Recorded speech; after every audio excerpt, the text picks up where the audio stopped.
প্রশ্ন নাম্বার ১। কোন যুদ্ধে হযরত মুহাম্মদ সাল্লাল্লাহু আলাইহি ওয়াসাল্লাম আহত হয়েছিলেন? উহুদের যুদ্ধে রাসূল সাল্লাল্লাহু আলাইহি ওয়াসাল্লাম আহত হয়েছিলেন।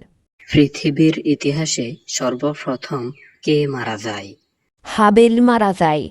কোরআন মাজিদে কোন নবীর নাম সবচেয়ে বেশিবার এসেছে? হযরত মুসা আলাইহিস সালাম এর নাম সবচেয়ে বেশিবার এসেছে। ইসলামের প্রথম আযান কে দিয়েছিলেন? হযরত বিলাল রাদিয়াল্লাহু আনহু দিয়েছিলেন। কোন নবী তার ছেলের জন্য কান্না করতে করতে অন্ধ হয়ে গিয়েছিলেন? হযরত ইয়াকুব আলাইহিস সালাম তার ছেলের জন্য কান্না করতে করতে অন্ধ হয়ে গিয়েছিলেন। নবীগণের মধ্যে কোন নবীর কণ্ঠস্বর সবচেয়ে সুমধুর ছিল?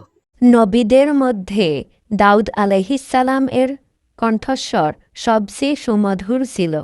ইবলিস শয়তান কাদেরকে বিপদে ফেলতে পারে না? আল্লাহর একনিষ্ঠ বান্দাদের বিপদে ফেলতে পারে না।